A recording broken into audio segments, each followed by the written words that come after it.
ńlá níbi Jésù tí olùbànújẹ́ wá. Àǹfààní wo ló pọ̀ báyìí láti má gbàdúrà sí o. Àlàáfíà púpọ̀ là ń sọnù, a sì ti jẹ́ rọra pọ̀, torí a kò fi gbogbo nǹkan ṣàdúrà níwájú rẹ̀.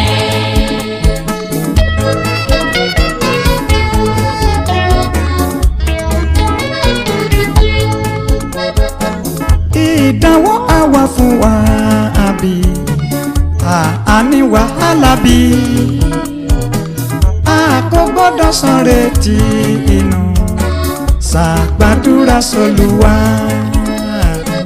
Kò sólùtọ̀ ọ̀rẹ́ bí rẹ̀ tí ó lè bá wa dárò. Jésù tí mọ àìlera wa, ṣàgbàdúrà s'Olúwa.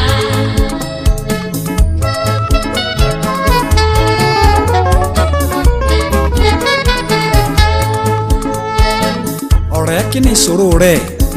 Kí ni wàhálà rẹ gan? Irú ìṣòro wo ló dìde sí ọ? Bíbélì wípé àwọn tó gbẹ́kẹ̀lé Olúwa yóò dàbí òkè Síónì tí a kò lè ṣí nídìí. Ìwé Psalm 50:15 wípé ké pè mí ní ìgbà ìpọ́njú, èmi ò sì gbọ́, èmi ò sì dá ọ lóhùn, ìwọ ó sì máa yìn mí lógo. Nítorí náà má bẹ̀rù, má fòyà, máa tẹ̀síwájú, máa gbàdúrà. Ọlọ́run wà pẹ̀lú rẹ, nítorí pé èmi ni má ṣe bẹ̀rù, ó ń wà lẹ́yìn rẹ nígbà gbogbo. Máa gbàdúrà, ìwọ yóò ṣe rí ìṣẹ́gun. Ẹ̀rù àwọ̀ wa lọ́rùn bí àníyàn àpọ̀ fún wa.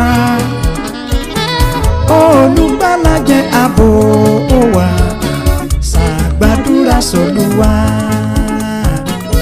Àwọn ọ̀rẹ́ àṣà ọtí ṣàgbàdúrà s'Olúwa. Yóò gbé ọ sókè lápá rẹ̀, ìwọ yóò sì ní ìtùnú. Yóò gbé ọ sókè lápá rẹ̀, ìwọ yóò sì ní ìtùnú.